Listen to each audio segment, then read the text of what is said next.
cost of electricity is going up. And so when you have the cost and the need for electricity, one of the big questions is, well, do you build new power plants?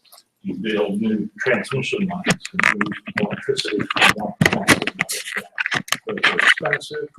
They cause all kinds of environmental issues. There's pollution questions. There's property rights questions. People don't want a transmission line in their backyard. So by being more efficient, by reducing waste, we can end up by not needing as many power plants, not needing as many transmission lines and other concerns. So we got it now. We got it. Okay. We got it. So now I just have to share your PowerPoint slideshow. And we have it. All right. Go ahead, talk to us. All right. Again, my name is Andy Farmer. I'm with the State Corporation Commission. I manage the Virginia Energy Sence program for the state, and it's a consumer education program for energy efficiency and energy conservation. So you want me to just go right ahead? Go ahead. And just use this or whatever to advance? Yeah. All right. Well, I gave you the quick little thumbnail update on who we are. But one of the things we want to help people is to understand their energy usage and understand ways they can be more efficient in their life. We want them also to think about cost-effective ways to be energy efficient. And as I said, Virginia is committed to reducing electricity consumption by 10% by 2020. It's a very ambitious goal. Right now, we have a couple of committees and organizations that are tracking that to see how we're doing. But our program, Virginia Energy Sence, supports that effort. We offer a lot of information on tips, easy tools, projects you can use to save electricity, to find ways to reduce your consumption, both at home, at work, and in major institutions. Like the community college system is doing a great job focusing on ways to reduce energy. And one of the things is very lucky to be here to talk to you today a little bit about some of those steps. We use a lot of different tools, primarily communication tools. Our main resource is our website, virginiaenergysence.org. That's sort of like our file cabinet. It's got a lot of information. We're also using Facebook, Twitter. We have daily posts and tips on that information, spreading information that way. You can sign up for text messages get a text message once a week with a tip or two, and email. So those are just some of the ways that we're communicating. Our topic is focused on winterizing your home. And of course, this is an important time of year because winter is probably one of the heaviest times for electricity usage. It's called a peaking period. Virginia is traditionally a peaking period during the winter for electricity use. And really some of our biggest usage days occur in like January and February, when we have those super cold days when it's really cold and 20 degrees for an extended period. That's when most of our electricity is being used. It's also a time when lighting is used because of the shorter days. So we're using a lot more lighting. Energy efficiency at this time of year is important because not only does it prevent you wasting a lot of electricity, it's important for comfort and the health of your home, basically. And it also improves the air quality in your house. There is a real problem at this time of year by closing things off, and you get dust and molds that can cause respiratory issues. So one of the things, by having an efficient, maintained heating system and ventilation system, you can cut down on those problems that affect your health. we want to provide people with a starting point. A lot of people, we've done some research, a lot of people have said, yeah, energy efficiency is a good idea, conservation is a good idea, it costs too much, I don't know where to get started, I don't know who to trust. There are all these people out there selling products, they're selling services, where do I get started? Well, we're a state program, we're not selling a product, we're not selling a service, we're just providing information. And we want to give people the straight story by providing the basic information, where to get started. Think about the low cost, no cost steps you can take to improve your home or where you work. And then maybe if you become more interested in it, it becomes more of you're interested in it, you can take it to a next level and maybe even take it on through the tiers as you progress forward. Think about renovations, think about more, if you're involved in the engineering world, think about ways you can apply what you learn to the everyday life. So there's a lot of opportunities also because this industry is growing, the energy efficiency industry. There's home auditing, there's the renovation field that's growing. There are a lot of products, there's a lot of new technology that's being applied to energy efficiency, particularly computer technology. And we'll talk a little bit about that. But we also want people to get into the habit, to make energy efficiency part of their everyday life. And by doing that, then it becomes second nature and it's not difficult. It's not an ordeal that they have to go through it. Focus on one of the biggest problems at this time of year, and that's air leaks in your house. And particularly if you have an older house or residence. They contributed to much higher energy costs because your hot, warm air is being sucked out. And as we see in this picture, you can see that there are a lot of different places, common locations, that are real problems. The foundation of your house. Easily cracks develop as a house settles or it ages. So exterior walls are a big problem. And other problems are basements and crawl spaces. Windows and door frames are a major issue. And the solution, quick solution, seal and caulk, weather strip, and use a can of foam insulation. Very inexpensive. Good weekend DIY project. But there are a lot of ways you can actually test your house for air leaks. You can use incense, a little stick of incense, or a smoke pen, something like that, and go up to a window on a windy day and just hold it there in a steady way and see if you can see that smoke moving at a horizontal. That means you've got an air leak. Or you can actually go up and feel at your windows and at your doors. You can feel cold air coming in. Well, then you know you've got a problem. But there are a lot of different places. We've mentioned a few things here. Think about also your electrical outlets that are on exterior walls, your light switches. They can be a source of air leaks. We moved into a new house a couple of years ago. We thought it was pretty well built, but around the electric outlets and the switch plates, the insulation didn't quite seal up to the box. So there were little gaps right there between, and the outside air was coming right in. You could just feel it. So we used a little bit of foam around it, sealed it up. We also used a foam gasket underneath the plate to seal up that switch. Cut down that air leak. You know, there's just one less problem to deal with. Another thing is to think about looking at your insulation in your house. If you're seeing little dirty spots on it, that can be from air coming from the outside. It also can be mold, and that could be a source of an air leak. So you want to investigate that. Drop ceilings sometimes can mask an air leak. So if your house has masked ceilings or your apartment.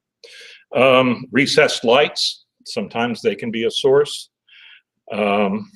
Attic entrances, where the water heater and the furnace flue goes through the roof of your house. Sometimes the flashing and the sealing around that can wear out and create a leak. That can be checked. All the ducts within your house, they can be a source of air leaks. The plumbing and utility access, a lot of going through the foundation, sometimes there'll be a putty. Well, that putty will wear out and crack. It's a source of an air leak. There's another thing to check. All these can be, if you just do a walk around home inspection, do it on your own, you can do it very quickly and identify a lot of problems. If you have an older house, a lot of them have single pane windows. Think about storm windows. They're a pain to put up sometimes, but if you have them, go ahead and put them in because they do work. Or if at some point you're upgrading your windows, look at more efficient double pane windows to eliminate that leakage issue. We'll move on to probably the next most important thing you can do in the winter, and that's insulation. Think about it, heat rises, goes up into your attic. So if you don't have a good barrier up there, you lose all that heated air and goes into the cooler spaces of your attic. Your house will become much more comfortable as a result by preventing the air coming in and circulating the cold air moving through the house. There are a lot of different types of insulation to consider. There's the rolls and the bats, those pink rolls or blankets. There's loose fill, there's rigid foam, and there's foam in place. Now, some of these are more expensive. They have higher insulation values, what is known as R values. Some of them are, you may need a contractor to do, such as the foam. They need a special gun, and it's usually a polyurethane material that's mixed with a gas and will expand into a space. They're great during construction. They also fill odd spaces. But again, you'll need a good qualified contractor to work with that. But the rolls and the bats or blankets, that's a DIY project. And the first place to think about is your attic. And if you have a good blanket covering that area, it's a good way to prevent heat loss through your attic. Some places in attics, if you have ductwork or pipes or wires, it's best to use the cellulose type product. It's a loose, it also sometimes can be made with fiberglass or rock wool. You really need to have that blown in to be effective and get it spread properly. That may be another job for a contractor. But think about if you're in an older home, the insulation is probably inadequate. Houses built before 1950 use 60% more energy per square foot than those built 2000 or later. Building standards change, technologies change. So the improvements in insulation have been much greater recently. The Richmond area has a lot of older housing stock, particularly in the city. If you go into Southwest Virginia, even more older houses that are not as well insulated. There are sometimes in construction, you'll see a rigid foam. That's good for like foundations and basements, insulating those. Usually it's also a little more expensive, needs a professional installation. Probably number 3 on the ways to winterize, and that's your heating system maintenance. A lot of people don't fix or think about their heating system until it breaks down. And you don't want it to break down on a cold January morning when it's 18 degrees outside and your house is just all of a sudden getting really cold, and it's 2 days before the heating and air conditioning technician can get there because they're lined up with other calls. It's the best time of year right now. Take advantage of some of these deals out there and getting heating and air conditioning tune-up. Just like your car, you have to maintain it. You have to do the oil changes. You have to do the tune-ups. You have to test the brakes. Same thing with your heating and air conditioning system. You have to do routine maintenance. The way that you can do it also is to change the filters. Not a problem. It's very easy to do. You should do it on a routine basis. Kind of, it's at this time of year, it's best about once a month. If you have pets, think about those filters are going to get clogged a little faster than normally. I have 2 dogs. We definitely have to change our filters every month because the pet dander and everything gets in there. And considering having your ducts cleaned. Air ducts are probably one of the most important components of a heating system. They carry that heated air through the house. You want to make sure they're clean. You also want to make sure they're sealed properly. Air leakage in the ductwork is another expensive way to lose energy. And another thing, if you do want to go in and inspect your ductwork and you're checking it and you look at the joints where 2 sections come together and you notice there's holes or maybe it's not fitted properly, don't use duct tape. Yes, it is. That's what it's called. But duct tape doesn't last very long. So yes, you may do it, but very soon you're going to have the leaks again. There are specific either mastic or butyl tape or foil tape. There are heat classified tapes that are important to use for ductwork. So again, don't use duct tape.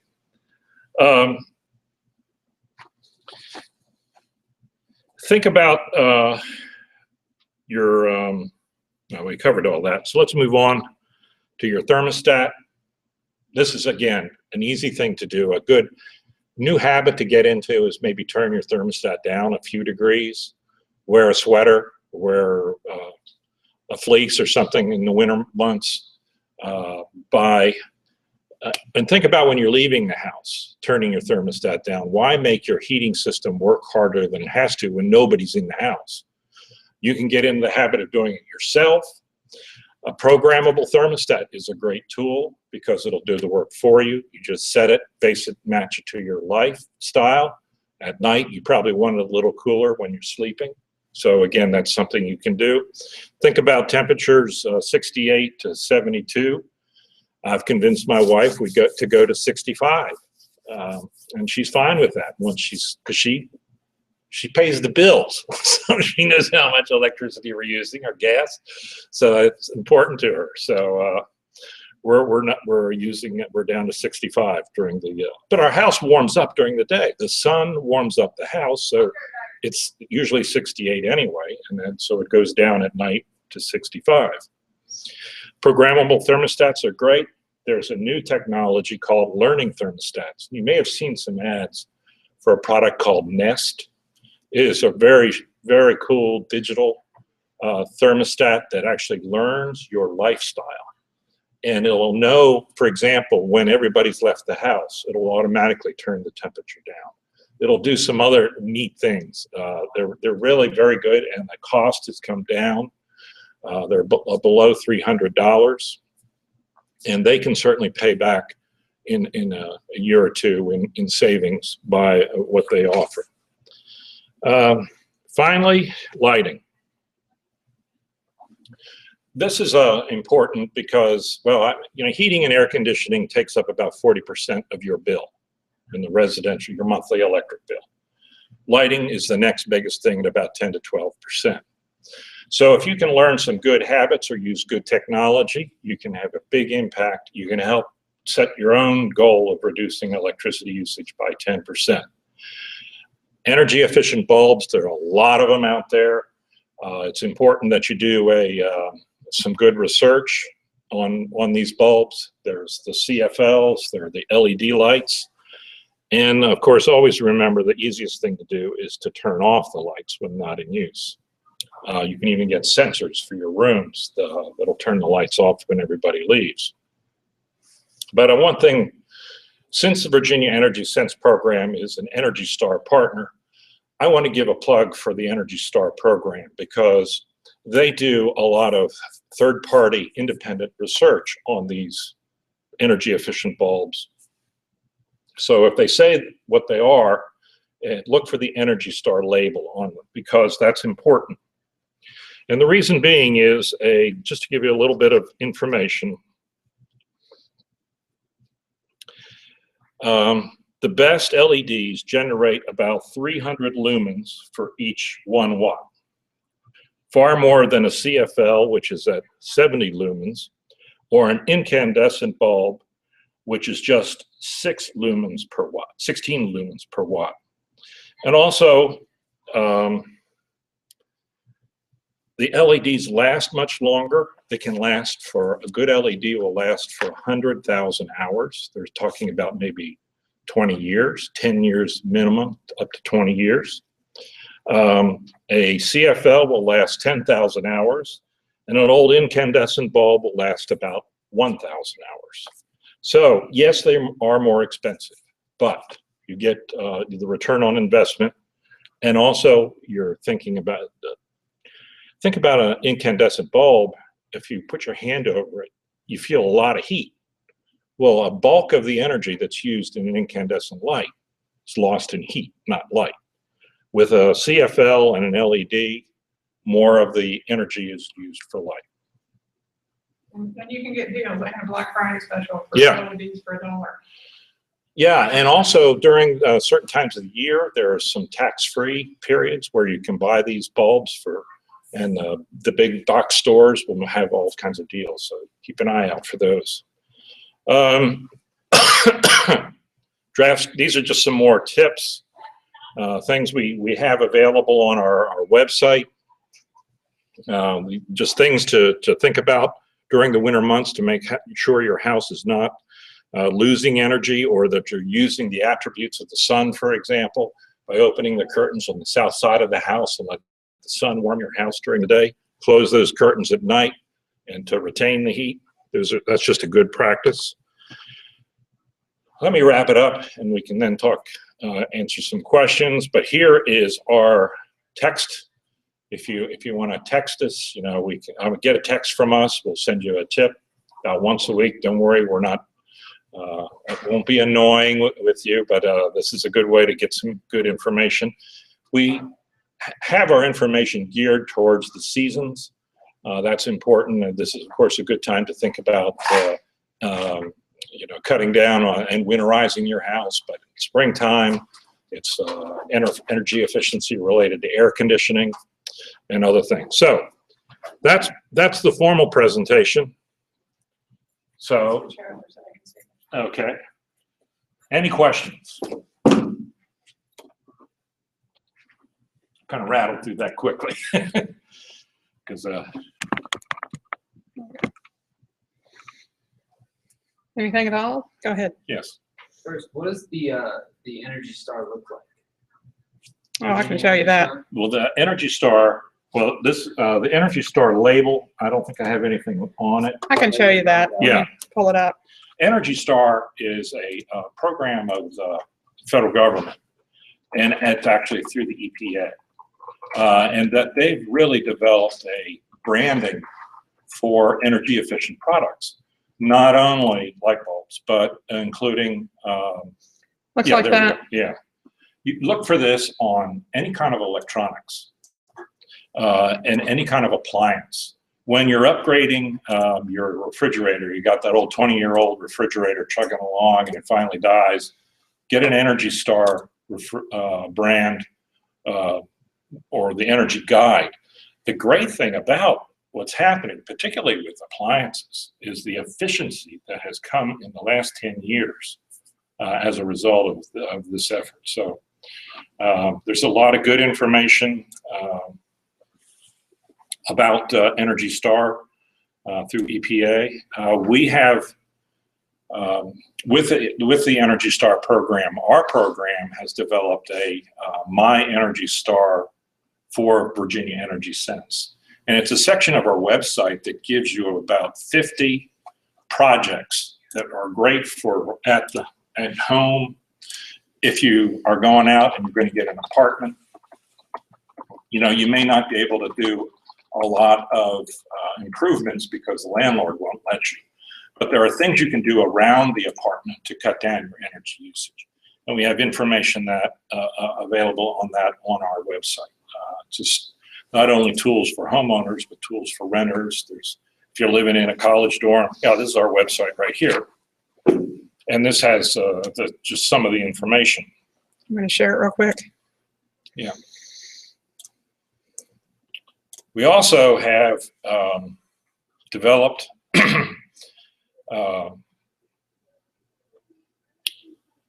this is the tools and tips. We have some guides. We have a DIY guide. I brought an example of this. Is the print version of it. We have started a commercial that we're running right now across the state. That is a way to let people know about the program. So you might be seeing that on TV. We have also developed a animated. There was our energy DIY guide that we have available. You can download it and print it. He has some extra copies up here you can take with you today. So one of the things that we talk about is doing an assessment of your house. And it's important that you do your own energy assessment. It gives you the steps on how to get started with that. And also, if you want to hire a professional auditor to come in and do a full-fledged assessment, it's also information on how to hire somebody to do that type of work. I believe Virginia Power will come in and do one too, won't they? Yeah, Dominion Virginia Power has some energy efficiency programs that are available. You can, if you qualify, you can get their tune-ups for your heat pump. There are audits for your home. There are some other things that are, you can do these installations on your air conditioning system. It's actually a peak load reduction during times of heavy usage during the summer. They'll actually turn off your air conditioning for a little while so that to reduce some of the strain on the electrical grid. And I'd say one of the easiest ones that nobody does is number 4 up there.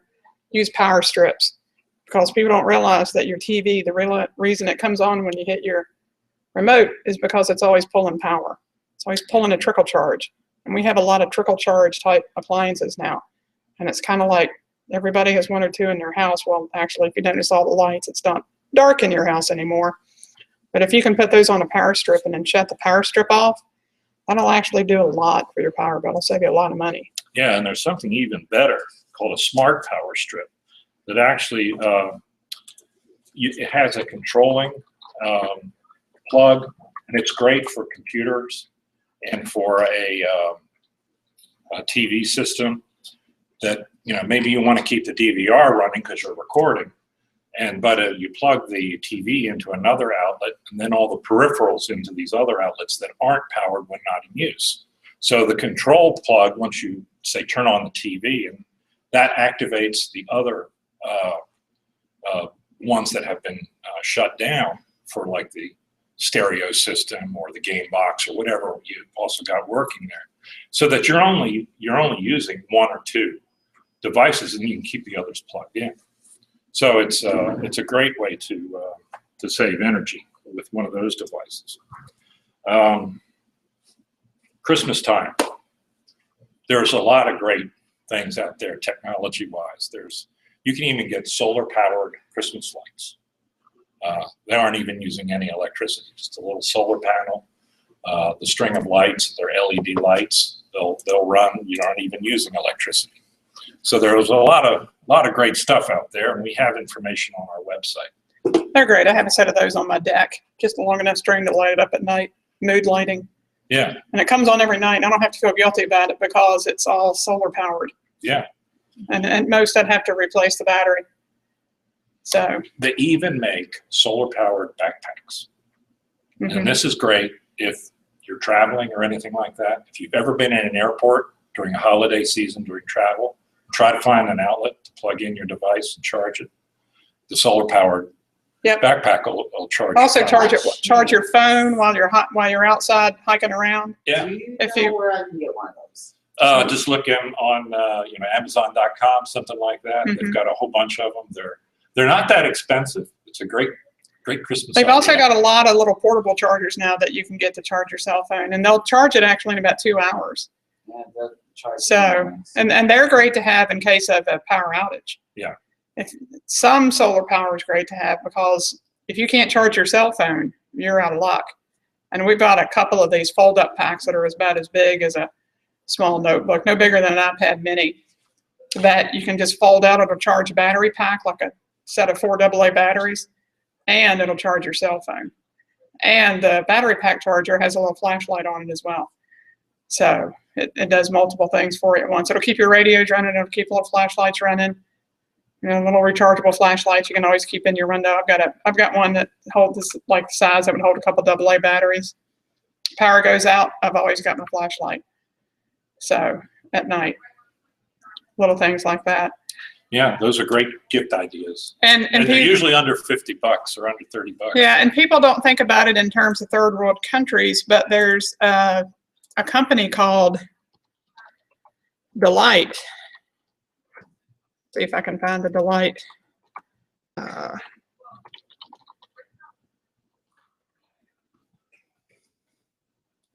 D-lights is what they call them. And they use them actually in third world countries. There's a couple of different brands they have, but you know, in areas that don't have electricity, they're using these D-lights, and it's something you can buy for your own house that you can just put out and it'll charge. It also has an adapter that you can plug into the wall and charge it if you don't have a lot of sunlight. But they're great. I take them with me when I'm camping and stuff like that and run them that way.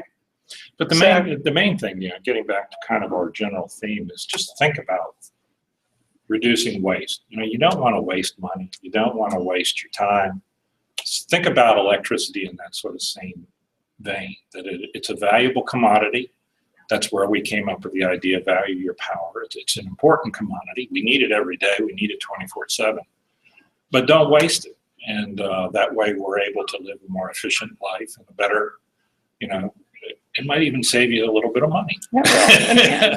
And that's important as you guys are going out into the real world to, you know, choosing your careers and things like that. All of a sudden you're going to be faced with utility bills. And that's another part of what we do, is we explain about how you use energy. And a good resource is your utility bill. You can learn a lot about your usage because on each bill every month you have a consumption of what you've done.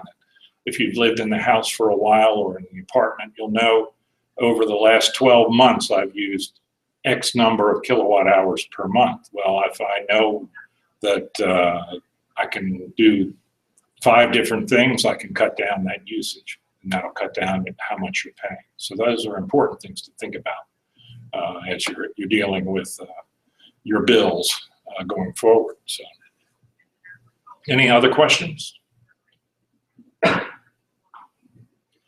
All right, then this is the John Tyler Environmental Science Club with Andy Farmer, Virginia Happy to be Energy here. Sense. We loved it. I hope you enjoyed it. Hope you guys out there enjoyed the broadcast.